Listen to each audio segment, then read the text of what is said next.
Yo. What's up, all you burner stoners and potheads? This is Weedman 420 with the Weedman 420 Chronicles. How are all you vipers doing out there, Mrs. Weedman? Mr. Weedman?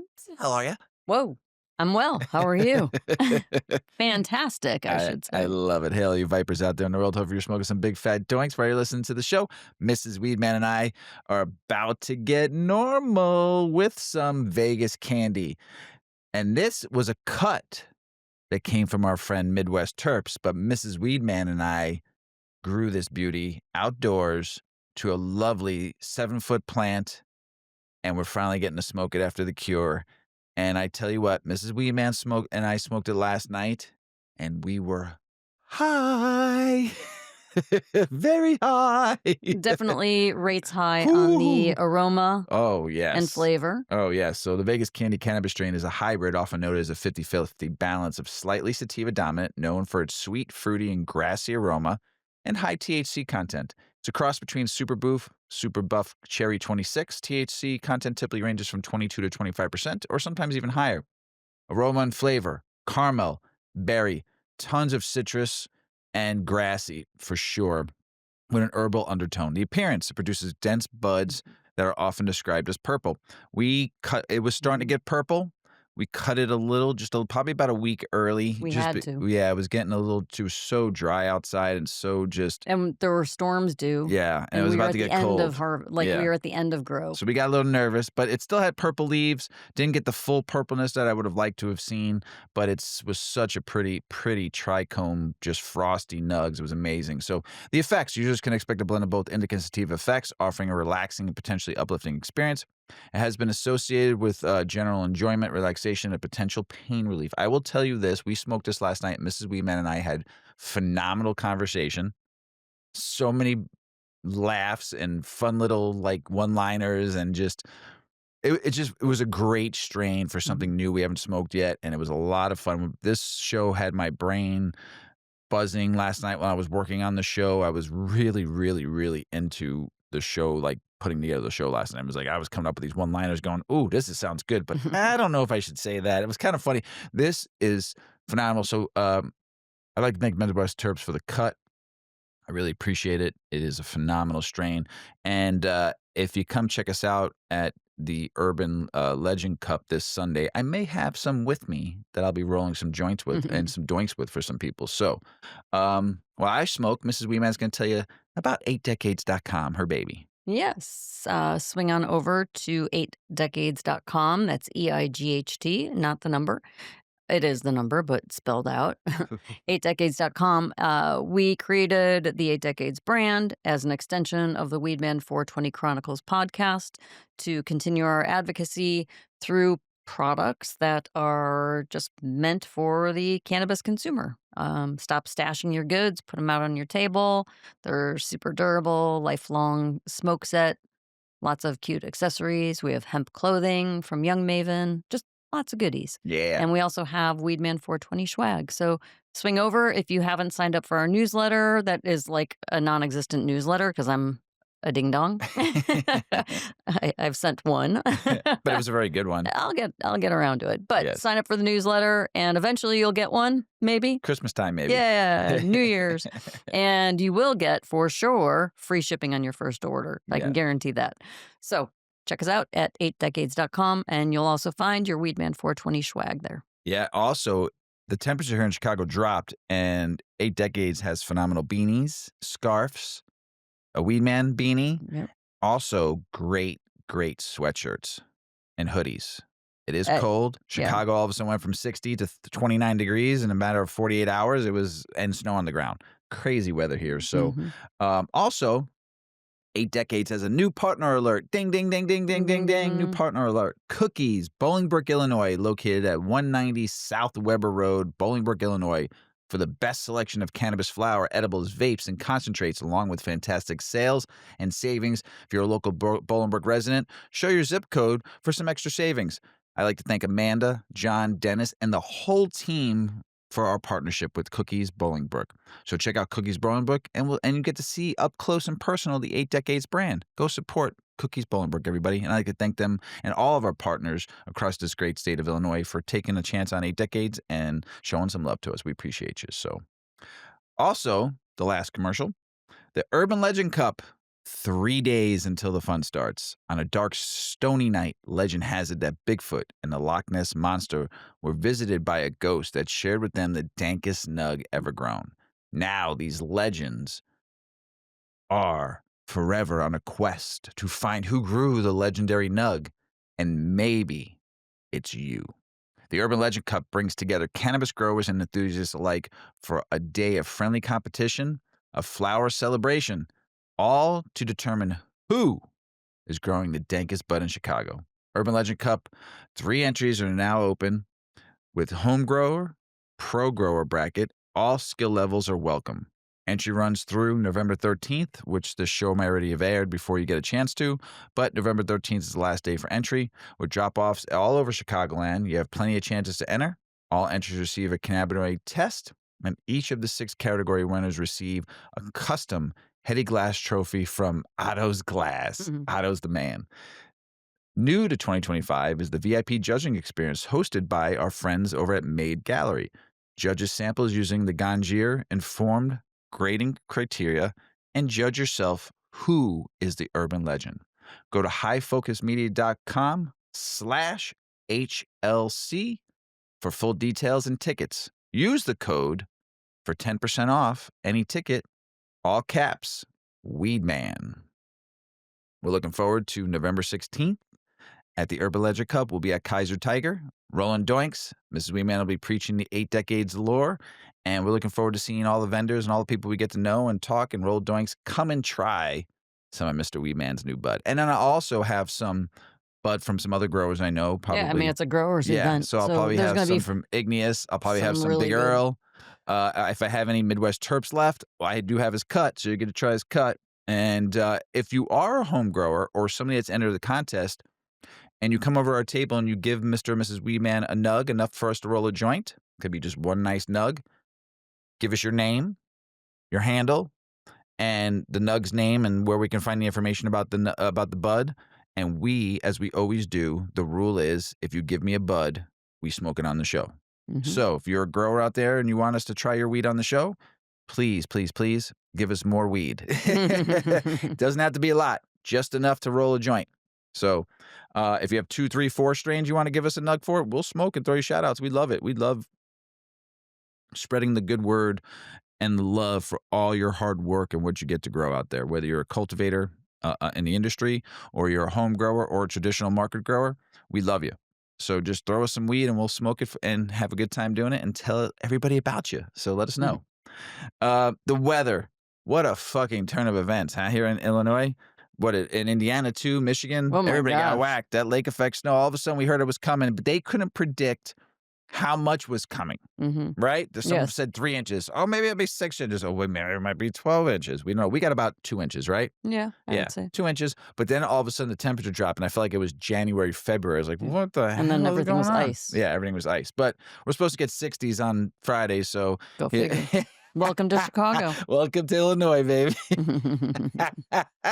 Miss Weeman does not like this weather. No, I do not. I do not. She likes the pretty snow, but doesn't like when it gets, I would A say. good snowy day is usually 20, 30 degrees. Yes. That's fine. But Arctic? No. Ms. Weeman don't like the No. Arctic. What's she the no likey point? likey. What is the point? She no likey likey. It's not good for anybody. No, it's very cold. And it's also getting dark earlier too. Ugh. I mean, it's dark by 5 o'clock. The dog is so confused. Yeah, so confused. It's like, why are you guys up so late? Yeah. Because there's just so much awake hours of darkness. The worst. This She is the hates worst. it. This is I the hate worst. it. I'm This with is you, the Yuki. worst. The worst when the Oof. sun goes down at 5 o'clock and it's cold. I could tolerate if it was like 60, fine, I'll deal with it. Yeah. But when it gets to this weather Ugh. and the sun is gone or the darkness comes in, if anybody out there has any kind of depression on this, smoke a little weed, take a nice hot shower, listen to some good tunes. It will pass. Spring is right around the corner. Because we were just saying it's June already, when it was summertime. Now it's November. seasons come pretty quick. Yeah. So, and and just go try to enjoy life as much as possible. Yes, I said I don't like when the dark's at 5 o'clock, but spend some time Actually get reflecting. outdoors, even if Yeah, it's cold out, yeah. Take if a you nice really need walk, but read a good the book. the Read some, sunshine. have some positive notes around your house. This too shall pass. Yeah. This 5 o'clock. Don't in December we have what, the winter solstice. Mhm. So once the winter solstice is the darkest day of the year, it turns around It's and all of a sudden you're we on the start, upside. yeah, we're on the Yeah. upside of life. So just Yeah. look at it, the positivity of life out there and just enjoy it. It's not The forever. holidays are right around the corner. I know it's not always happiness for everybody, but you know what? It's the time of year where people are a little bit more happier. You know, Mhm. Thanksgiving, and then you have all the holidays that come around in December. And I know there's some people right there worried about food and stuff like that. If you're out there and you can help somebody, feed them. Mhm. I tell it all the time. I don't loan money out to people, but if you're hungry, I'll feed you. I'll take you for dinner. I'll cook you dinner. I'll always feed somebody and smoke somebody out, right, Ms. Man? I've said that my whole entire life. I can feed you. So if you're hungry out there for some weed, if you need some food, shoot me an email. Mrs. Weedman and I would be happy to donate if you need some food. Okay? I know times are tough right now. We love you out there. Okay? Especially if you need some weed. I got you. I got a whole closet full of weed. Mrs. Weedman, Mr. Weedman. I have something to share with you. Something that you may or may not like. Mrs. Weedman has a bug phobia, arachnophobia kind of thing, don't you? A Mm, little bit. Little bit. a pretty normal one. Yeah. I think most people are like that. What if you went walking in a cave? Mhm. Like we were on a hike and you're like, oh, let's go in that cave. And all of a sudden you stumbled, and I mean stumbled, upon the world's biggest spider web, Mm. home to more than 110,000 Oh spiders. my It was god. discovered in Albania Greek border in a cave somewhere. Mm.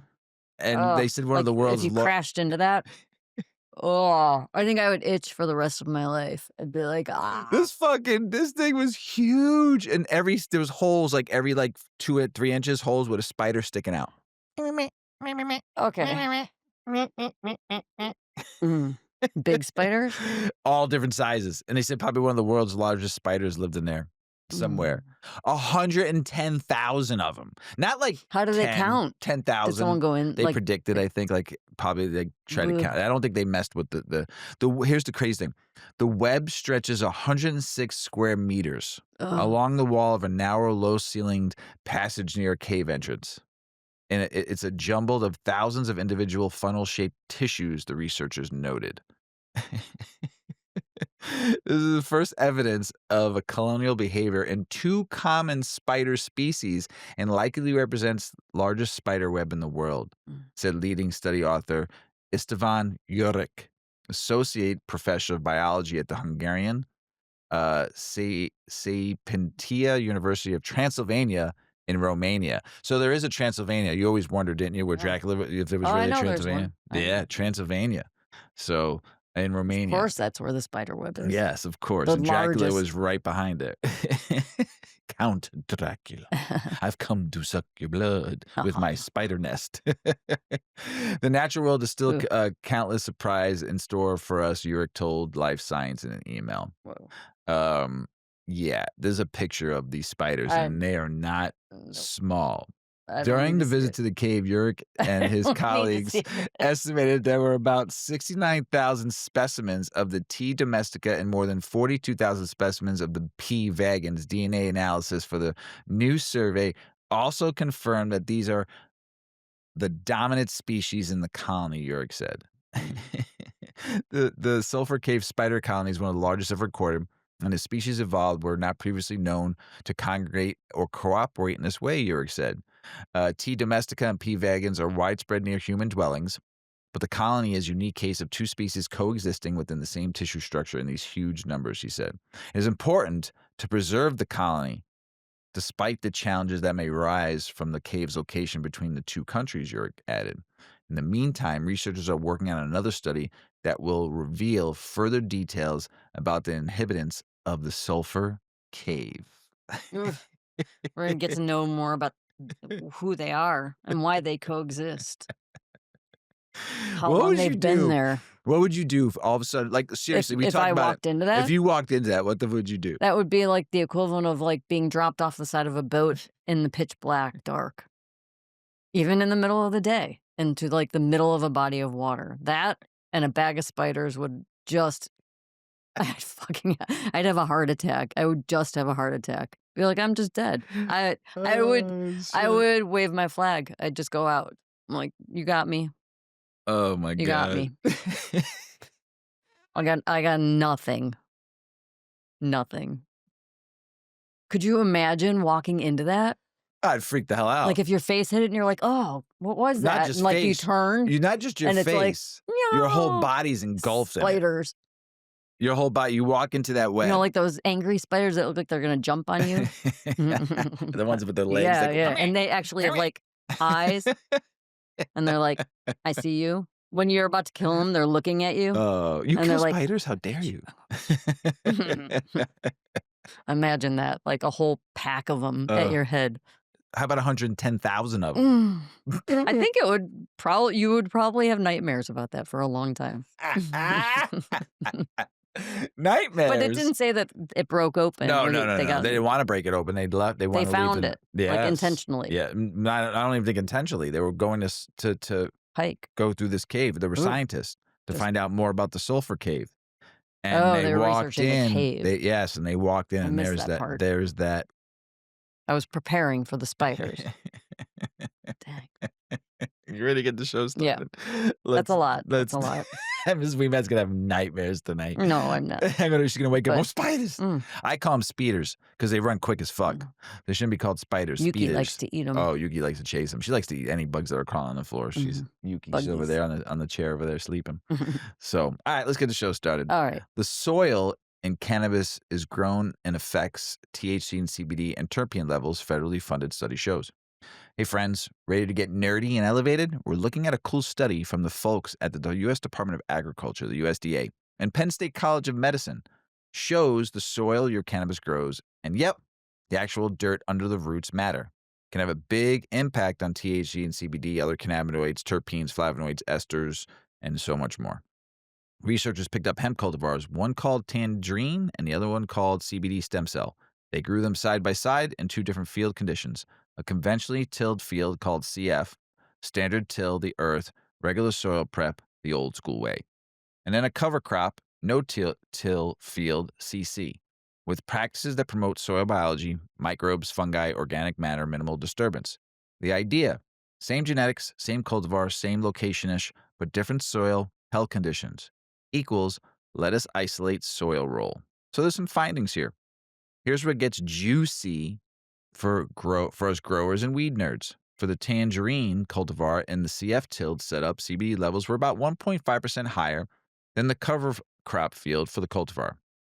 For the CBD stem cell cultivar, the opposite. When grown in the cover crop CC field, the CBD levels doubled compared to the tilled field.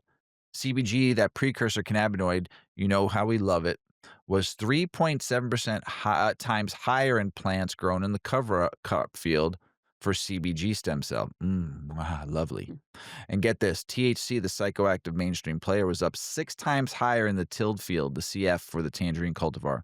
So basically, poorer soil, tilled soil favored higher THC in at least one cultivar. Richer, biologically active soil favors more CBG or CBD, depending on the cultivar. Soil health changes the chemistry. Why this matters and what you can run with it.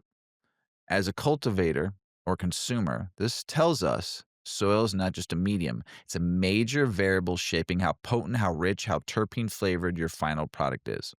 For outdoor growers, selecting cover crop, no-till, organic-rich practices could shift your cannabinoid profile and terpene profile. The study says the whole soil ecosystem of microbes, fungi, minerals, organic matter is at play. So for people that go and buy weed, when you smell that flower, taste that terpene burst. Some of that comes down to the soil it grew in, not just genetics or how it was dried. For the industry and research, the authors caution that we still need more work on the enzymes pathways, how CBG converts into other cannabinoids, CBD, THC, CBC, and so much more, and how genetics plus soil plus environment all combined. So, some real talk, Mrs. Weedman. Yeah. Miss Weedman. What's your question? So you're telling me that the dirt under the plant matters more than the strain name sometimes? Exactly. Yeah. Exactly. It's like calling the cultivar the band and kinda like the fucking studio, where the band goes and lays the tracks down, Yeah. and the producer made the record, Mhm. and they made it sound just right, right? Right. So soil is the studio, right? Okay. The studio where we're like, right now, we're in a Yeah. studio where we Right. record. Right. That's where the soil is. We're Okay. in the ground, we're in the foundation right here. So, And then maybe some fans want like heavy rock and roll sound. So that would be like your THC. And others want like the smooth groove, like CBD. do your best air guitar for me. I don't have any idea. I Yes. don't think I've ever air guitared. Yeah. So, Not well yes. anyway. So next time you see a tag that says organically grown, we see them all over the fucking place, right? Mhm. On fucking Yeah. grocery store shelves. Sometimes in cannabis dispensaries. So if you see us, you might want to ask, Ms. Weedman, you might want to ask, how was it grown organically? Do you have any, tell me about like the practices this was Mhm. organically grown instead of just taking the word organic by its word, Right. you know? Because here, as we know, research is your backing, right? Mhm. When you back it up with research. This was a study. So this was a major study. So here's some takeaways. If you're growing, pick soil practice that like cover cropping, no-till, building up that microbial life. It might change your cannabinoid game. If you're consuming, keep in mind those tag claims matter, but so does the soil behind the flower. And for us nerds out there, any of among us that are listening, that means all of us nerds. This is a stepping stone into deeper research of cannabis biosynthesis. So this is the lowdown on how soil affects cannabinoids, terpenes, flavonoids, esters, and stuff. But this was a big study, and it was all reported by Marijuana Moment. So pretty good Hmm. study. Pretty good. Know what's in your weed. We've talked about that so many times. Know what you're smoking. You know, times have changed in the last 30, 40, 50 years when it was weed. I love weed. Just want to Mhm. smoke weed. But now we know so much more about weed. You should be educating yourself on what you're putting in your body, right? Mhm. This is your temple. Yeah. Yeah. So there's some new research out right now how tobacco may worsen brain-related outcomes in cannabis users. Tell us about it, Ms. Weeming. Yeah, so this is a little bit redundant. I think we did the same topic a week or two ago, but this is just a little more data on the study and the research that's happening. Yep. So, like we always say, we may repeat topics, but it's because there's newer or more data or a better perspective or just something we think is worth bringing to the table for you Yep. guys to hear. So, researchers at McGill University investigated why people who use both cannabis and tobacco tend to have worse mental health outcomes than those who use cannabis alone. They focused on one particular physiological pathway, the brain's endocannabinoid system, which plays a role in mood, memory, and appetite. In particular, they looked at the enzyme fatty acid amide hydrolase, or FAAH. I'm going to say FA, which breaks down the endocannabinoid anandamide, a molecule often linked to good mood and resilience. Low levels of anandamide have been associated with anxiety and depression.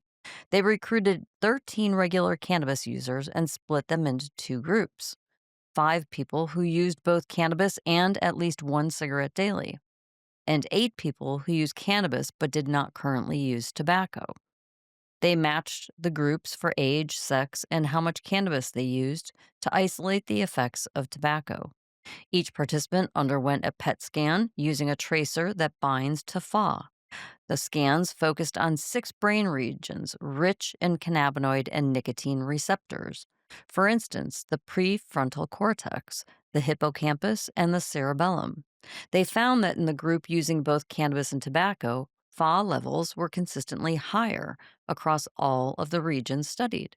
The difference research the difference reached statistical significance in two regions: the substantia nigra, involved in reward and movement, and the cerebellum, important for motor control and cognition.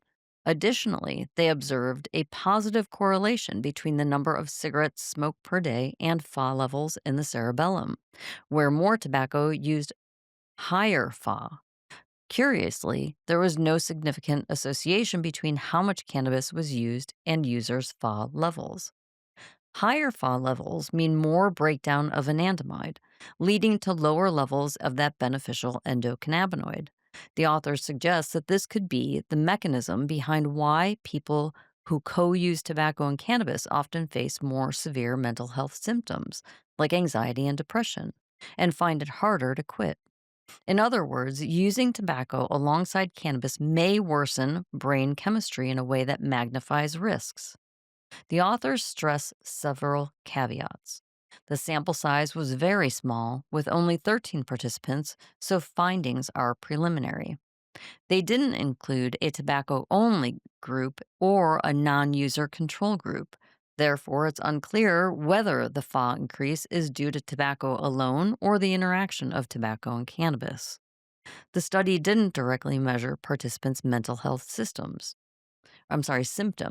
so it stops short of linking Fa levels directly to clinical outcomes. The authors call for larger studies that include more groups and connect brain chemistry more explicitly with mood and clinical assessments. The study suggests that when someone uses both tobacco and cannabis, the combined use may trigger specific brain chemical changes that could help explain worsened mental health outcomes in these individuals. It doesn't say this definitely causes depression, but it shines light on a plausible biological pathway. So, if you're using cannabis and also smoking tobacco, this research raises a cautionary flag that tobacco might be contributing to brain changes and mental health risks, and identifying this mechanism is an important step toward finding targets for future medications to treat cannabis use disorder, especially among those who co use tobacco. Right now, the only available treatments are behavioral therapies such as counseling. Hmm. Interesting. Yes, yes. More knowledge, Mhm. right? Yeah, but it is a very, like, preliminary study. Yes, very Yeah. preliminary. But just be So careful out there. it could be misleading. Yes, it could be. So, as we say, more research. Mm. Access to legal marijuana shops is linked to reduced heavy alcohol drinking, federal funded study shows. We're talking a lot about, alcohol lately, because I feel we're moving backwards with cannabis. Once again, moving backwards. It's a fight every day. But alcohol, nobody cares, right? Mhm. Kills people all the time. So many different studies show. And alcohol, eh. But marijuana, the devil's lettuce. The devil lettuce. So we're breaking down some fresh green science straight out of Oregon. This one's about cannabis and alcohol. Yep, two worlds that sometimes overlap. But the study says legal weed access might actually cut down on heavy drinking. Pretty wild. The research comes from Oregon State University and the Oregon Public Health Division. It looked at data from 2014 to 2022 using the behavioral risk factor surveillance systems. That's a massive survey. Over 61,000 people shared info on alcohol use, and more than 38,000 of those also reported cannabis use. The question: does access to legal cannabis shops affect heavy drinking? Turns out it does. The research found that odds of heavy alcohol use were lower in areas with more cannabis retail access, especially among adults aged 21 to 24 and 65 and older. So, more weed shops nearby seemed to mean less heavy drinking. Now, here's the flip. In those same areas, past month cannabis use and frequent cannabis use were higher for all adults except the 18 to 20 group. Makes sense. Hmm. They're still age gated from legal purchases. Mhm. But for adults who can legally buy when cannabis is easy to get, people use it more often and drink heavily less. Heavily, not just less, Hmm. heavily less. I notice it in us. Mhm. We don't drink much anymore. I have a beer on a Saturday Yeah, night. me You too. don't even finish your beer anymore. Mhm. you know? So that's where the substitution hypothesis comes from. The study suggests that when people have safe legal access to cannabis, they might choose it instead of alcohol for relaxation or recreation. The researchers even called retail access a modifiably community level risk factor, Hmm. meaning policymakers could actually shape community health outcomes just Jeez. by how they regulate and distribute cannabis shops. Now, let's take a look at why this all matters. For public health, this could mean fewer hospital visits and risk tied to alcohol abuse. For policymakers, it's a clear sign that legalization isn't just about freedom, it's about access, destiny, and smart retail planning. And it's not destiny. Yes, it's nope. Yep, nope, nope. Maybe. Yep, I yep, don't yep, know. yep, yep. Nope, So, nope, for nope, nope, nope. consumers, it means when you walk into a legal dispensary, you might be a part of the cultural shift. One where people reach for flower instead of another round of shots. Ugh, shots. Ugh. Ugh. And for growers and retailers, it's a reminder that cannabis plays an important role in the changing social behavior. So, safe access and education matter more than ever. But before we all celebrate, there are some caveats. The study doesn't say cannabis is risk free. More shops did mean more frequent use. And while heavy alcohol use dropped, researchers say the net impact, especially for older adults, still need more investigation. The study also used survey data from just one state, so we can't claim causation yet. Still, this is a major data point. It's federally funded, peer reviewed, and shows a clear connection between legal access and reduced heavy drinking. And you always say when we read articles that have heavy research, when you say it's federally funded and peer reviewed, it's up there, Yeah. right? That's not nothing that's the kind of real world outcome legalization advocates have been talking about for years. So here's the takeaway, folks. Making cannabis legally and safely accessible isn't just good for the economy. It might actually make our communities healthier. When people have real options, they make better choices.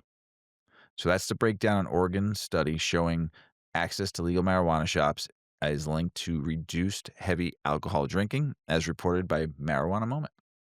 Always throwing out the good ones. Hmm. So scientists have developed a new glossary of marijuana aromas, right? Yeah. Are you, like, very cerebral A little right bit. now? Yeah. Yeah. I could smoke some more though. I feel like I just have one eyeball. I You're doing the feel one eye jig. like a cyclops I came right up the now. stairs last night. I I have said, to, like, move my I head came around. upstairs last night when I got done the show, and I normally don't smoke a lot when I'm working on the show. I do maybe one or two. We smoked like half of that Vegas candy, and I came upstairs when I was done with the show, going, I can't see so good, lately, man. You had to take a break. I did. Yep. So, new scientists Aroma develop, science, yeah. the industry could use better to inform consumers, right? Yeah, this is Tell us kind of about it. exciting. Yeah, it's kind of great news. Researchers at Oregon State University have created a new aroma lexicon for cannabis sativa flower. In essence, it's a standardized glossary of smell descriptors for cannabis, aimed at helping the industry better classify products and helping consumers better understand what they're purchasing.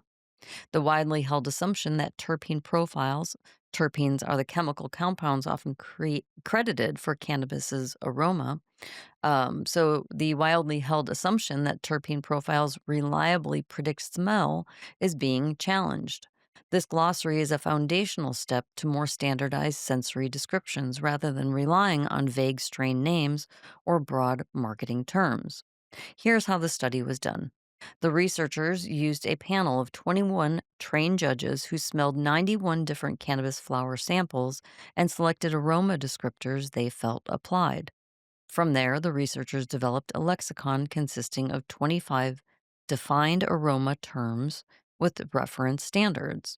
They also compared the sensory results with chemical profiles of the terpenes and volatile sulfur compounds of the samples to see how well chemistry matched smell.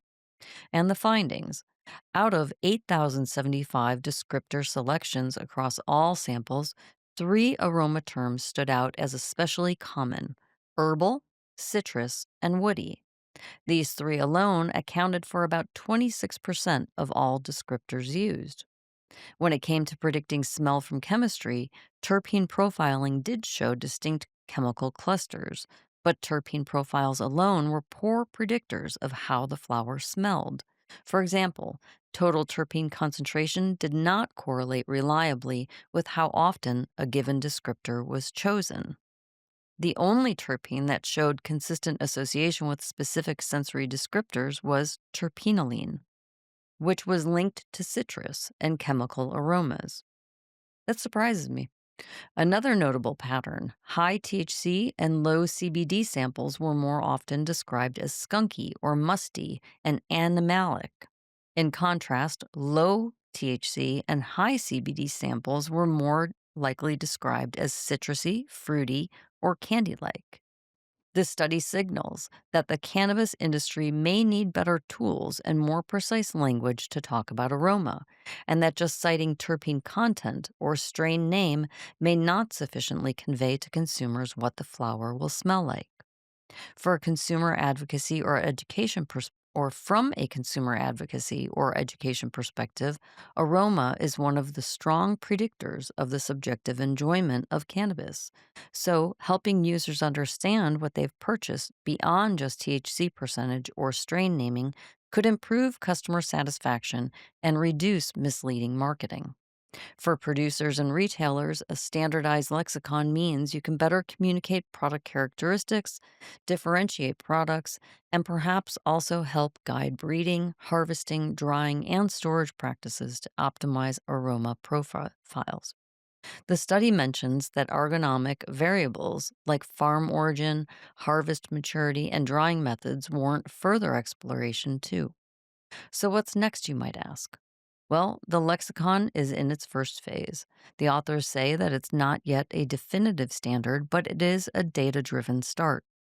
They sampled 91 inflorescence samples with 21 judges, which is a solid but still limited base, and it's based upon diversity of cannabis aromas. The chemical side, since terpene profiles alone didn't predict sensory profiles well, the researchers suggest that other compound classes like esters, aldehydes, and other volatiles might be important and need some investigation. Future research should include consumer hedonic data to connect aroma descriptors with what users actually like.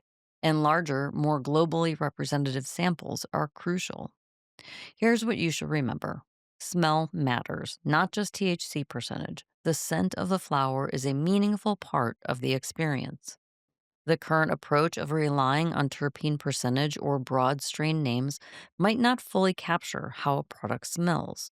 A new standardized vocabulary of 25 aroma terms is being developed so that when you see a label or hear a retailer describe citrus, woody, herbal, those terms have been scientifically defined and tested, creating reliability and predictability in your purchase. As the industry evolves, labels and marketing that focuses on aroma might be more consistent and meaningful, which will help consumers make better choices. If you're discussing or recommending cannabis, you might ask, what does it smell like? A sensory science, not small talk. Hmm. So here are the 25 aroma descriptors from the lexicon developed in the study. Tell us about it. Yeah. Herbal: citrus, woody, skunky, musty, animalic, fruity, candy like, chemical, floral, baking spice, camphor or mothball, grassy, pine, sandalwood, savory, berry, cakey, tropical fruit, think guava, passion fruit, dried herb, waxed or aldehydic, pungent, fresh herb, vegetable, raw vegetable, Hmm. material, as in industrial. Hmm. So try challenging yourself the next time you toke. Yeah, there you go. Yeah. Have some fun with it. I think that would be very interesting. We have read articles about this before and studies that have Yeah. shown that your nose should be a big part of what you consume. It should Toucan appeal Sam. to the smell will tell you, and I really do. I get in the closet and I sniff the jars and I say, "This is what I'm smoking tonight. What is Yeah. it? I don't care. The smell is right." What does Toucan Sam say? Follow your nose, it always The knows. nose always The knows. nose always knows. Great stuff, Ms. Wee Man. Yeah. Before we start political, state, and business news, smoke break, smoke break, smoke Okay. break. Okay. So, while Mrs. Weedman's going in, I'll throw out some political, state, and business news. An attorney representing cannabis business is suing the federal government and says he's hopeful, but honest, somewhat nervous, the Supreme Court of the United States will take up the case challenging federal prohibition under the Gonzalez versus Rocky precedent. Stay tuned, big weed policy waves could be coming. A new bill in Illinois House Bill 4193 was introduced to beef up the Restore, Reinvest, and Renew the 3R program by creating a community steering committee and program board change grant funding rules and shifting more power to local nonprofits. The vibe, more community control over cannabis tax funds. Stay tuned. This could matter. Mm, Yummy. delicious. Heads up, Illinois Department of Agriculture Division of Cannabis Regulation just announced it's stopping recurring background checks for principal officers, board members, agents in charge, and agents already affiliated with a license, the or ownership structure. From now on, you only need to check when submitting an initial application with a new association. The Marijuana Policy Project is sounding the alarm. Resisting efforts to overturn state legalization laws must be a priority for the entire industry. They warn that rollout campaigns in states like Maine and Massachusetts could embolden neo prohibitionists, hurt public health, kill jobs, and send folks back into the unregulated supply chains. So, yeah, we've got to stay vigilant, united, and as Mr. Weedman likes, loud. That's fucked up. All the hard work, all the fighting, going out there and fighting for cannabis freedom, for freeing the plant, stomping the stigma, education, freeing the 40,000 prisoners that are locked up for nonviolent cannabis crimes. And it just feels like we're just going backwards to that, to just the cannabis prohibition era again. It's listen, you're never going to stop weed. You can't. You've tried. You spent trillions of dollars. It's here forever. It's been here for thousands of years, millions of years on this planet, but usable since the Chinese era in 5000 BC when they were bringing it over. And I'm telling you, you will never stop us. You won't. You can't. You've been trying and you failed miserably. Move forward, Maine and Massachusetts and all the states thinking about going backwards. Move forward with progression. Move forward with cannabis legalization. Move forward with consumption lounge. Move forward with home grow. Move forward with letting people grow outdoors. Move forward with people being able to make money at this business. Not just certain people. Everybody. I told you once and I'll tell you again, this is not for a get rich quick or get rich period. This is for everybody to make a good living on. How long have I been saying this? Yep, that's how that's always been. Right. So, the U.S. Supreme Court just granted requests from the Department of Justice under the Donald Trump administration to extend the briefing deadlines in the key case United States versus Hemeni, which will decide whether people who use cannabis can legally own firearms. Stay sharp. This could ripple in both grain and gun print. In Oklahoma, the adult use legalization initiative led by Oklahomians for responsible cannabis action got pulled. They failed to submit the 172,993 signatures by the deadline. So the 2026 ballot measure is officially dead. For now, it's the same fight, just a different day. In Michigan, the cannabis industry is suing the state to block the proposed 24% wholesale tax on marijuana to start. It'll kick in on January 1st. The tax stacked on top of current 10% excise tax plus 6% sales tax is meant to raise $420 million for the potholes.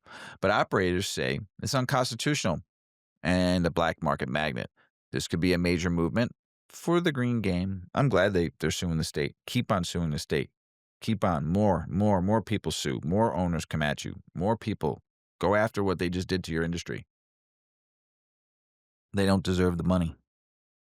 In San Diego, city officials are rolling out a proposal to crack down hard on illegal cannabis delivery services attributed to hurting legal dispensaries and draining tax revenue while trying to pull the plug on the budget hole. Time to ask, is it more busted trucks or boosting legal buds? In over a dozen U.S. states during 2024, arrests for cannabis has made up nearly half of all the drug-related arrests. Can I say that again for all the people in the back? In over a dozen U.S. states during 2024, arrest for cannabis made up nearly half of all drug-related arrests. And in 5 states, it exceeded 50%. In states where weed's illegal, it's still the primary target of the war on drugs. So everybody, time to ask yourself, if it's mostly about pot, What's the point of the front lines?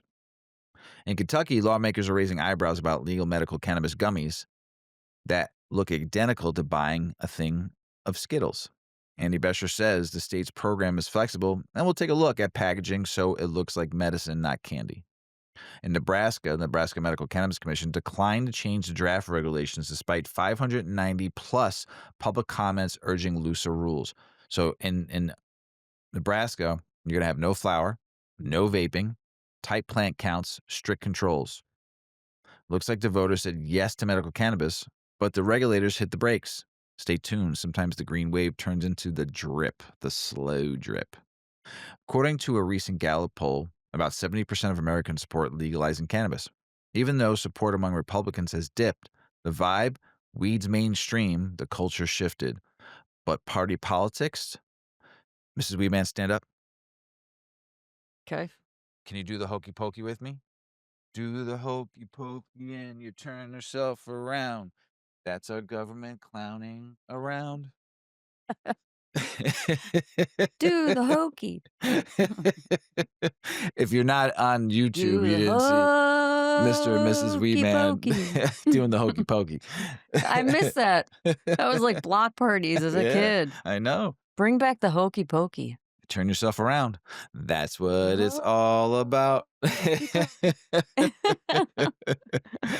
That was the first time we ever got up from our chairs. Oh, you have to go roll a quick joint or get Yeah. a lighter or something. But You like, never get up. I very rarely get up. Once, I think, during our 420 episode when we had High Focus Media on for one of our 420 episodes, we ran out of weed. We had 9 joints rolled, and I had to go roll like 4 more. And you're talking and trying to lead the show and totally fucked everything up. Of course. Of course. This isn't my gig. No, I fucked everything up, not you. I got Oh. up and I should have had you go roll the joint. Yeah, you should. That would have made sense. In Virginia, newly elected Abigail Spanberger has pledged to support for legalizing adult use cannabis retail sales with a focus on a market that's safe for consumers, transparent for businesses, and fair to entrepreneurs. Time to ditch the possession-only limbo and roll out the regulated area. In New Jersey, the incoming governor, Mickey Shirelli, is backing the legalization of home cannabis cultivation. Good for you. Houseplants, backyard harvest, Yeah. the whole DIY vibe. It's a big shift for the Garden State. Legal sales are live, but growing at home, not yet. This could change the game for home growers. So, kind of funny to all you men out there. If you just heard that little banter between Mrs. Weedman and I when she thought I told her that she fucked up, but I actually covered myself and said, no, I fucked up. So it's a learning experiment if you all caught that in a couple of minutes ago. So just remember, men, it's never, never your partner's fault. Always your fault. Get out of here. Now over to you, Mr. Weedman. I've got some more political, state, and business news. One of the architects of the Agriculture Improvement Act of 2018 says the surge of intoxicating hemp-derived products wasn't a loophole. It was intentional. Steve Bevan, who helped draft the hemp language, asserts Congress meant to include extracts, derivatives, and cannabinoids. The real issue, though, the FDA still hasn't set quality and safety rules. A coalition of 39 U.S. attorney generals, including Dave Sunday, are urging Congress to shut the loophole in the 2018 Farm Bill that has allowed ultra-potent hemp-derived THC products like Delta 8, 10, and THCO to flood gas stations and appeal to kids. We're going to talk about this. There is a website. I'm going to We're going to talk about it. segue. We'll get to it. All right. We've got some, Yeah, we got some more information news, for you yeah. guys at the end of the show. So we've got some take action links and things like that about the current situation happening. Yes. Yeah, Right? Yeah. Got you. Yeah. We got it covered. All right. All right, Mr. Weedman, moving on. The 2025 harvest in California's Emerald Triangle is shaping up to be legendary. Ideal weather, top-tier genetics, and massive outdoor hash potential.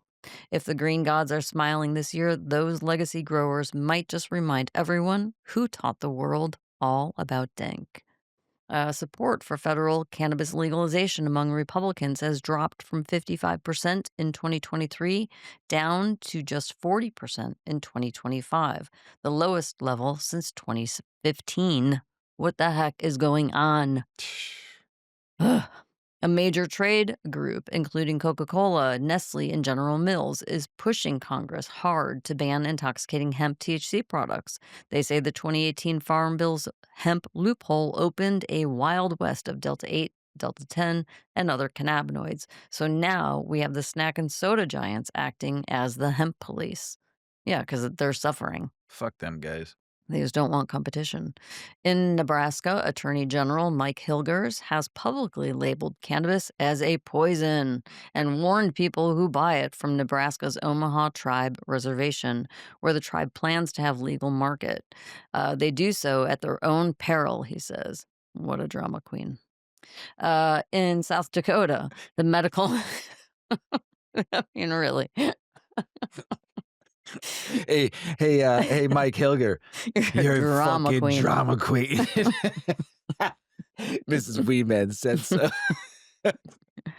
In South Dakota, the Medical Marijuana Oversight Committee approved 11 new motions pushing for tighter rules on medical cannabis and hemp products, with themes ranging from THC caps to limiting hemp derived products in smoke shops. I just felt the need to do the David Muir. If you're watching us on YouTube, now Channel 7 News in Chicago, the newscasters are doing the David Muir Show arm everybody how pose. they do This it. is it. That's Oh, it. I'm doing it. The arm pose. I'm going to bring you the news. Hold on, I'm gonna take a picture of Oklahoma just expanded its impaired driving. Oh, but he's very dramatic. Impaired driving laws to cover cannabis. Drivers can't be high, and even passengers lighting up on the car could cost the driver a fine. Open cannabis containers up front, also a ticket. Their aim: more safe drivers. In Michigan, broader towns like Coldwater and Menominee, locals are hitting the brakes on cannabis shops. These places have more dispensaries per capita than most and thousands of out of state customers. And some say the vibe is shifting. You drive through and you get the impression that all they do is sell dope. It looks like the green tide rolled over the state line with a welcoming mat, and it is starting to look a little bit worn Oh, out.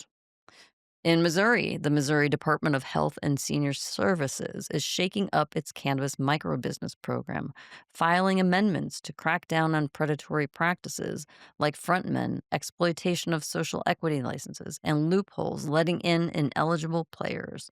When the green scene says equity, the regulators are saying we mean it. we mean it. A new Florida House bill, HB 389, would add marijuana to the list of banned smoking substances in all the same public places where tobacco is barred, like streets, sidewalks, beaches, parks, airports, schools, and shared indoor spaces. So, heads up, your puff break on the beach might need a permit next time. In Michigan, the Michigan Cannabis Regulatory Agency is asking dispensaries to report customers who buy above legal possession amounts, even though the shop is still allowed to make the sale. Go figure. So your quote dealer becomes the hall monitor? That's a weird flex, Michigan. Sorry. In California, Treasurer Fiona Ma pulled no punches. She says the adult use law failed small farmers and handed big corporations the keys, and the state should just start over. When legalization leaves the little guy behind, you know it is time to get back to the drawing board. I like Fiona Ma. Mm-hmm. Mm-hmm. The beer industry's trade group is calling out bad actors in the hemp derived THC world, accusing them of marketing high potency edibles and drinks to kids and exploiting regulatory loopholes. When the folks who sell you the six pack are throwing shade at weed gummies, you know that signals game on for the big players because they're shaking. Weed's replacing booze. Yup. Mr. Weedman, it's back to you. Thank you, Ms. Weedman. States are struggling to nail down when a driver's too high to get behind the wheel. Testing for blood levels of THC doesn't reliably indicate impairment, and laws vary across the board. In Ohio, over 40% of fatal crash victims tested positive for active THC. Heads up, when you spark, think before you spin the wheel.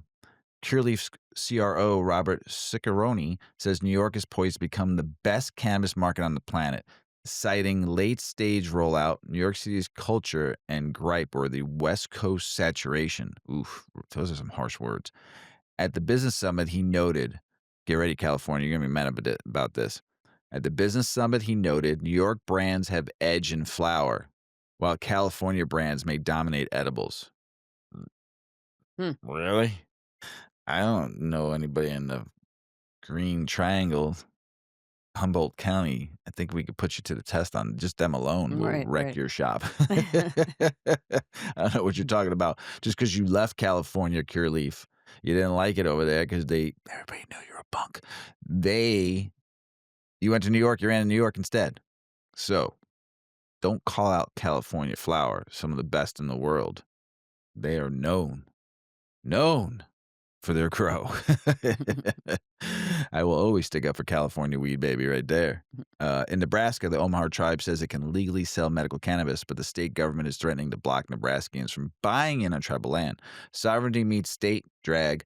Folks, when you're high and legalish in one zone and criminal in the next, you know things are getting a little sticky.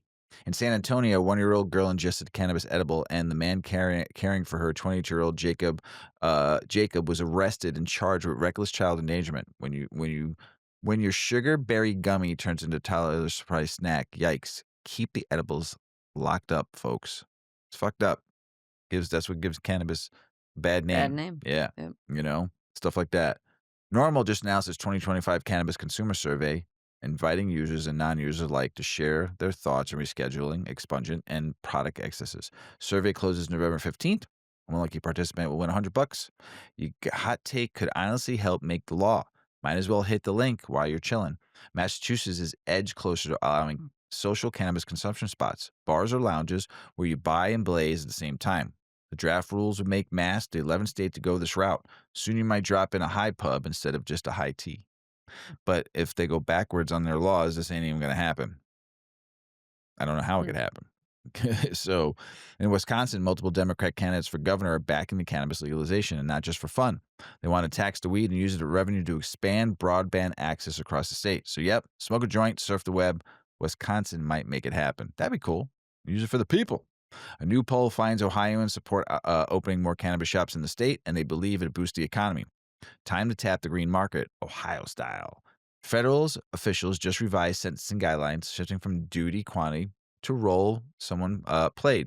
Couriers and low-level actors could face significantly lighter base offenses levels now. So if you weren't the ringleader, but just the guy who handed the bag, your sentence might not hit like it used to. That's cool. A former bud tender is suing Story Cannabis across 3 states, claiming the company awfully withheld tips and skimmed from the tip pool. Supervisors and managers allegedly snagged portions that should have gone to the frontline employees. Chips should fuel the good vibes, not power someone else's bonus. Uh, Anda Pharma, a UK-based biotech firm, is using full pharmaceutical rigor to develop CBD-based drug for women, health issues like endometriosis and chemo-related pain, and it just dosed its first human subjects. When your CBD bottle starts acting like prescription, that's the big league, not backyard brownies. Friends of ours we had on the show, the Dynavap Von GX is the battery-free dry herb vape celebrating the brand's 10-year mark. Congratulations, Nice. George Nice. and team. 10 years, big deal. Yeah. You mark with the sharpest device yet. A steel and titanium build, torch powered with the signature click, huge tip for big rips, and compatible with water pipes. When your vape gets tougher than your gym shoes, you know it's fucking serious. So congratulations, George, on 10 years in team. We got to meet you, have you on the show. Great facility up in Wisconsin. You guys are good peeps up there. Monterey County, once the titan of California's legal weed game, is crashing hard. From leading the states as packaged cannabis by 2020, production fell 43% packaged goods and sank 72%, and tax revenue plunged 80% between 2021 and 2024. Big greenhouse dreams turned into ghost rows. Turned out California golden weed boom had more boom than bust. And here's where it backfired. After 2 years of blood, sweat, and tears, Missouri's cannabis microbusinesses are finally turning the corner. Many small-scale growers and product makers who invested life savings and weathered the storms got state approval in September. And now first harvests are starting. Whether your greenhouse survives a tornado and a licensed roller coaster, yeah, you earned the first weed cutter. In Brooklyn, a kidnapping probe took a wild turn. Authorities uncovered 644 pounds of illegal cannabis flower plus THC products in a basement safe room and connected vehicle. 3 arrests were made and the bust unfolded. When a case starts with kidnapping and ends with cannabis warehouse, talk about an unexpected pivot. All right, all you burner stoners and potheads out here, I waited till the end of the political state and business news to talk about the state of the hemp industry here in the United States of America. Ready? I broke down a bunch of different articles, and I'm going to throw some stats and data at you. So it's a shame what's going to happen right now. So let's start. We've been talking about it for months, longer than months, that states were banning hemp derived THCA and THC, and you saw Delta 8 getting on fire, Delta 10, all the other different deltas, and some other cannabinoids, HHC, THCO, THCP, all of them, whatever. They're all trying to ban everything, right?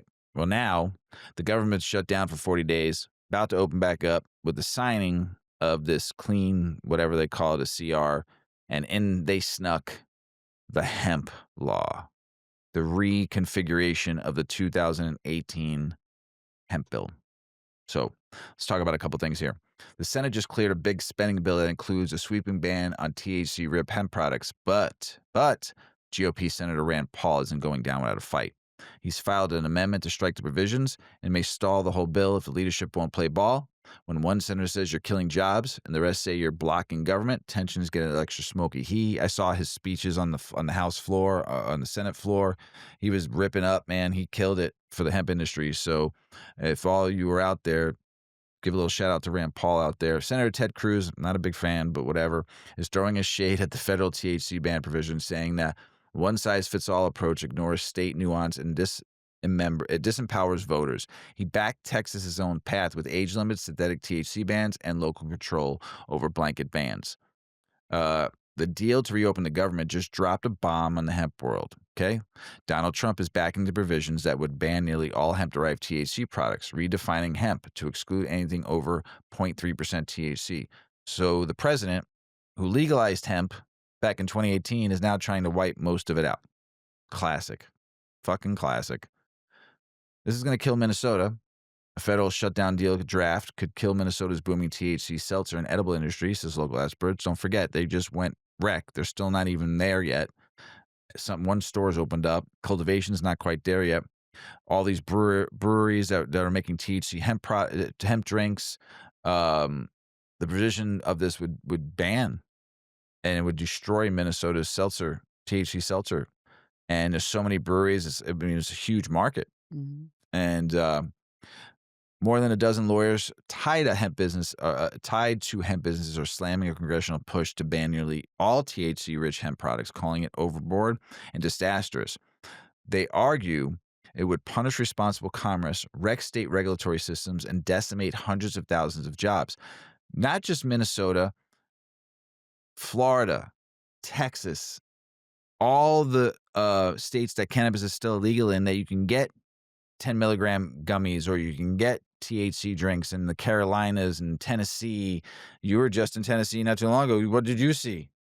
There was hemp everywhere. Everywhere. Being sold everywhere. As THC. Right. Every state, it's legal. There's someone selling it, whether you're in a legal market or still a non-legal market. Hemp is everywhere, and you can get drinks, and you can get THC and THCA, and you can get other minor cannabinoids in these states that you can't get your medicine in because you can't go to a dispensary because it's not just there. You have to cross state lines, and you could get busted crossing state lines. So at least you had the opportunity to get hemp, or get hemp delivered to your home. You can order places sell it online. You were getting educated, not going to gas stations, finding reputable sources, COAs, and we were learning this new industry. That here is some context around the proposed new federal ban on hemp-derived THC products. And I've talked about a lot of these stats over the years. The broader hemp industry supports around 330,000 jobs. Wow. Now, the cannabis industry, the legal cannabis market, over 400,000 jobs, 460,000 jobs. Wow. It's close to over 800,000 jobs. You're going to wipe 330,000 of them out. In this economy right now, that's just dog shit. You're going to wipe that out. Not even care. The U.S. industrial hemp market for non-intoxicating uses like fiber, seed, and CBD was valued at about $1.6 billion in 2023. Would forecast that they're going to shoot up by 2030 of $6.2 billion. Yeah. By 2030 for that one line. Okay. Analysts say the hemp-derived THC segment, gummies, vape, beverages, etc., could reach $13.5 billion in the USA. The total dollar amount of the industry, though, right now is $28 billion. You're just going to wipe out. Why this matters. If a federal ban wipes out the intoxicating hemp side of the equation, hundreds of thousands of jobs in cultivation, processing, distribution, and retail could be at risk. Businesses built around hemp-derived THC, often outside traditional cannabis dispensaries, could vanish like that overnight. Done. Goodbye. Economic activity and tax revenue tied to these products would shrink dramatically, affecting states with large hemp THC products economies. So basically, if you have a state like Texas that has a very small medical, that state alone was doing $8.5 billion. How much sales tax revenue is coming from that? Going to be gone too. You ain't going to be able to fix your potholes, Right. Texas. So, where was I? I had some good points here. So, I did. I just lost my train of thought because I was getting in the zone. That weed is. Economic activity and tax revenue tied to these products would shrink dramatically, affecting states with large hemp and THC product economies. So, yes, the proposed ban isn't just about limiting a part of the equation, it's about wiping out an entire ecosystem. When your market is worth billions, supports hundreds of thousands of jobs, and now might be legislated out of existence. This is a big fucking deal, everybody. A big fucking deal. So, what we all need to do is keep our feet on the ground and your roots in the green. And Mrs. Weeman is going to tell you where you can go to make sure this doesn't happen. Yep. Tell them about it, Ms. Weeman. You can go to the U.S. Hemp Roundtable. So, this is an organization that is pushing for advancements in safety and protocol and controls over the hemp and CBD industry. So, U.S. Hemp Roundtable can be found at hempsupporter.com. Click on the Federal Action tab, and then you'll click on the urge Congress to stop the hemp ban.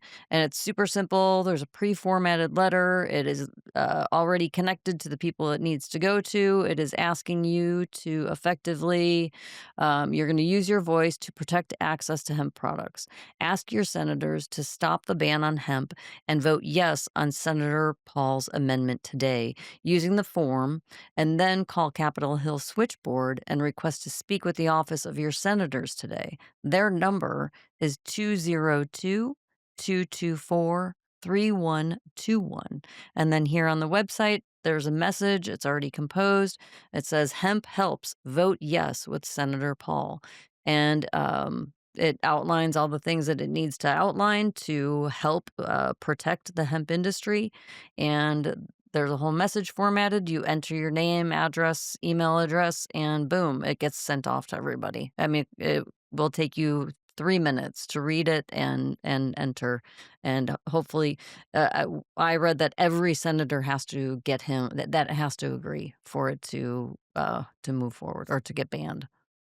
We shall see. Yeah. This is fucked up, everybody. Yeah. They're taking more of our rights away. They're taking more of what we love so much, and especially in It's a big deal. this is a big deal. This ain't some like run of the mill where we're doing like a couple $100,000 a year and it's fucking shit up. This is people need this medicine, and people need even not just for medicine, just because they Mhm. enjoy it. Mhm. It's our right, our choice. So Yeah. now what you're gonna do, government? Here's what you're gonna do now. You're gonna force people to go if they don't know anybody that home grows and traditional market wise, they're gonna go to the back alleys and go see Dog Boy. Rest in peace, Dog Boy. No, he didn't die. I'm just kidding. He's just not in the show anymore. They're gonna go see Dog Boy, okay? In the back alley deals. And this is what you want? So why? So you can bust people again and throw them in prison? Your thoughts here, government, are fucked up. And we keep on voting you people in. I've said it before and I'll say it again. I have no respect for anybody in government anymore. I'm not affiliated with any party anymore. I'm only affiliated with the weed party. Okay? I'm telling you, I'm tired of this government fucking around. Both sides, all of them, they all suck. I can sit here and argue for hours upon this. Just trust me, they all suck. They don't care about us. Okay? They don't. They don't. Sorry, because if they did, they'd listen, and they don't. So let's move on. Enough of me bantering and ranting about shittiness. Let's get positive. But here, Mrs. Weeman's going to teach you something real quick. Mr. Weeman's not on Instagram or Facebook anymore because they banned me for life. uh, but there's some ways to get around some of this content now. So we found an article. There's four restriction proof ways to get cannabis content seen On social media on social media. platforms. Tell them about them Right. as we mine. Well, with mainstream platforms tightening rules and enforcement, cannabis brands are strengthening visibility by pairing ads, paid ads that is, with low cost, high control channels. All right, let's be real. Marketing cannabis online these days feels like trying to sneak a joint past airport security. You might get away with it, but odds are someone's going to shut you down. Between social media bans, ad restrictions, and those mysterious algorithm updates that seem to hate fun, getting your content seen is tough. Luckily, we have this article to share covering 4 ways to make your cannabis content basically restriction proof. Think of it as a stoner's guide to outsmarting the algorithm. Tip 1: own your feed. Most people forget that their website already comes with a secret weapon, something called RSS. Now, if you're thinking RSS, is that some new cannabinoid? No. It stands for really simple syndication, which is basically a fancy way of saying your post can automatically show up anywhere that is subscribed to your feed. So instead of begging social media to let you post about weed, let RSS do the heavy lifting. If it lives in your feed, it can live beyond your website. Boom. Algorithm dodged. Next up, 2, be consistent, not just loud. You can shout out, or you can outshout the platform. You can't outshout the platforms. Woo. I tried. Yeah. I banned me for Yeah. life. So stop trying. Instead, think like your favorite bud tender. Show up every day, keep it chill, keep it reliable. It's about rhythm, not hype.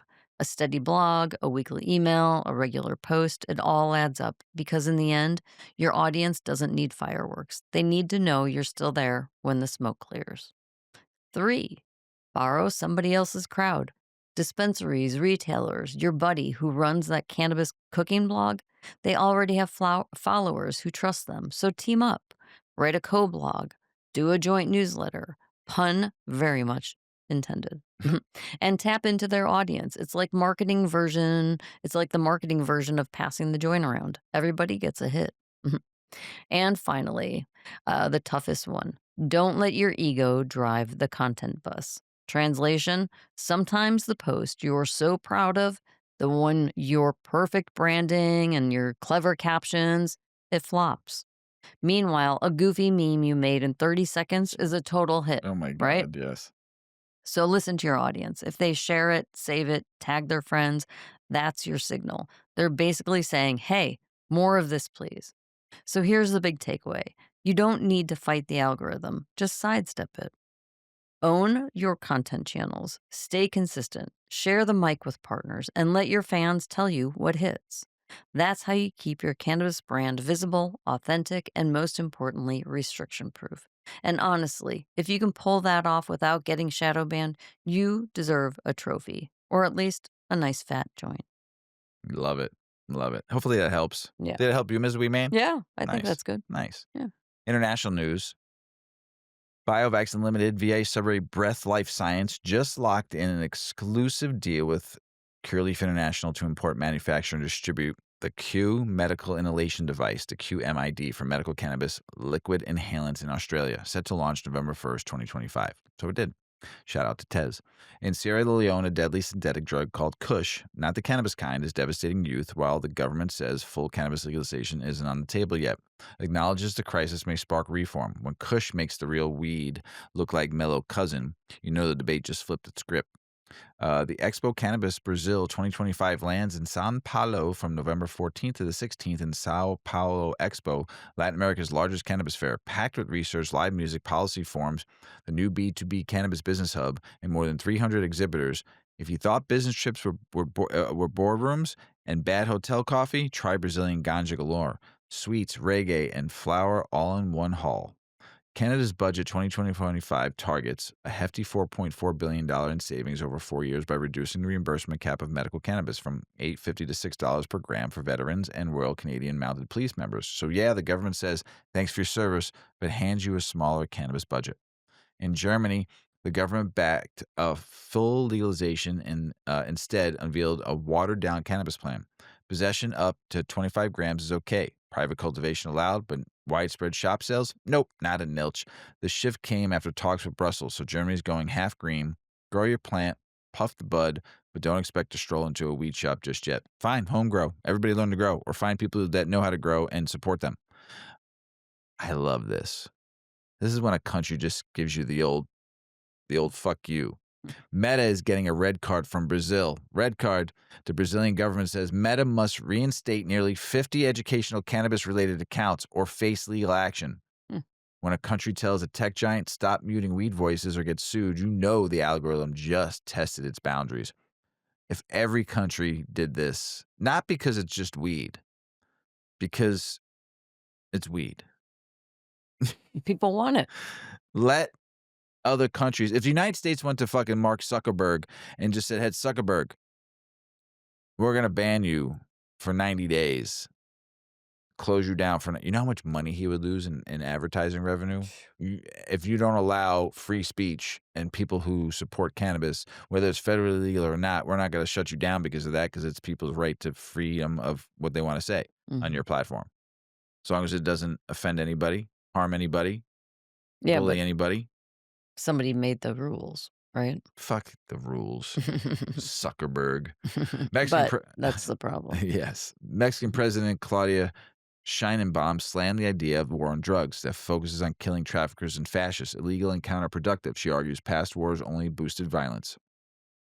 Uh, in Jamaica, Hurricane Melissa ripped through that as a Category 5, obliterating cannabis farms and hitting Rastafari communities hard. Legal growers have just 2 to 3 months supplies left. Oh no. And informal farmers lost everything. When the island where ganja is woven into the culture becomes a weedless zone overnight, this is a big ouch. So I have a solution, just a little one. Canada, send a few million grams there ASAP because you wasted 3.5 billion grams a few years back. And do not send them the old shit.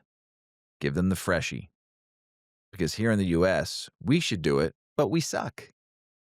We're going backwards in this country in weed laws. So Canada to the rescue. Help out our Jamaican brothers and sisters over there and send them a few million grams of weed so they can practice their religion Rastafarian and smoke weed in peace. Because 2 to 3 months, there's going to be some riots going on if they don't get their weed. So Canada, come through in the clutch. Ship it. You can. We can't. The United States can't because we suck. So Canada to the rescue. Some things I love in life: Mexican food, Mhm. marijuana, Mhm. and Mexican folks. Mhm. Three great things in my life. And Mexican food we love. Oh God, do I love Mexican food, especially when you make tacos. Uh, Marijuana, which came where? From From Mexico, Mexico. right? Into here. And then Mexican people. I've made many of good friends in my lifetime. Worked with some of the greatest Mexican folks. Their culture, they're just the love them, love them, love them, love them. Mhm. So, tell us about Mexican food and marijuana, how they go together. All right, folks. If you ever find yourself staring at a plate of tacos and thinking, this could really use a companion, we might have found the perfect pairing. Because according to an article from the French Toast, the combo of cannabis and Mexican food might be more than just a late night snack quest. Yep, we're talking flavor, science, and a little bit of yes, please for your senses. Let's explore why this pairing hits so well. Spicy foods, think jalapenos, chipotle, salsa with a serious kick. It all contains capsaicin. That heat maker triggers your body's endorphins, which can amplify the euphoric or relaxing effects of cannabis. And don't forget the fat. Mexican dishes often have cheese, avocado, sour cream, all fatty goodness that may help THC bind better in your body, making the whole experience deeper or longer lasting. Yep, that nacho plate might just be the smartest edible sidekick you could ever have. Now let's talk about how to match the dish and the strain. Yep, we're getting fancy. For lighter dishes, like a fresh ceviche or fish tacos, the article suggests fruity, uplifting strains like Blue Dream or Pineapple Express. These accent citrusy, fresh flavors. But for something heavier, say a spicy carne asada or chile rellenos, you might go with earthy, relaxing strains like Northern Lights or OG Kush, so the food and the vibes can lean into that warm, mellow space. Basically, Taco Tuesday just leveled up. And there's more than flavor and chemistry, there's culture. Both Mexican cuisine and cannabis use have strong roots in social sharing, celebration, and community. So when you're sitting around with friends, dipping chips in guac, passing the joint or vape, having bold salsa, it all feels like ritual. It's not just munchies, it's connection. Texture matters too. Crunchy tortillas, tender meat, creamy avocado. This will work well with Mm. your cannabis heightened senses. Mm. The food looks better, tastes sharper, and the whole meal becomes a little more vivid. And if you're planning a chill toke session with dinner, pick your dish and pick your strain like you're a sommelier. For weed and tacos, though, consider the heat level, the richness, the textures, not just the THC. And remember, it's as much about who you're with and how the food makes you feel as what's on the plate. So the next time someone asks, "What do you want to eat after a good sesh?" instead of whatever is open, you might say, "Let's hit a taco spot and match our strain to our meal." Hey, your taste buds and your brain might thank you. There you go. Love it. Mhm. Mexican food and marijuana. Sounds great. Ugh. Want to go get tacos? It's a little late, but tomorrow I will. Come on, late night Absolutely. run. Absolutely. Here in the South Side, there's There's always a always place a to get a taco spot taco. to go get a taco or burrito or Mm. something, you know? So, um, great show, Mrs. Weeman. Always, Mr. Weedman. You know what? That's the end, though. I appreciate you. I appreciate you. You got anything else to say? It is Veterans Day. Yeah. So, all of you veterans out there, thank you. We really appreciate your sacrifice and your care for our country and our safety. Our son is a veteran, and we thank him especially. Yeah. So, thank you for your service and your sacrifice. All you veterans out there, you deserve free weed. Yeah. Period. Lots of it. Yes. If you want to, Endless supplies. yes, you should never have to pay for weed. Veterans should have like a little basket at their front door that The donations weed of man weed could drops just be off. dropped off. The weed man will or Mrs. There's Yeah. a weed man or Mrs. Weed Man just dropping Someone just off some delivers a eighths nice little or package a yeah, week. little care Yeah. package. But they should never have to pay. There should be Nope. just a scoop up for any veteran that comes in. Mhm. It's on the house. You Mhm. know. So, well, Mrs. Weed Man, that's the end of the show. Man, another banger. Yep. Everybody out there, I love you so much. Thank you for listening. Thanks for everybody out there. Be kind to one another and go have some fucking fun. We love you. As Paulie always says, smoke smart.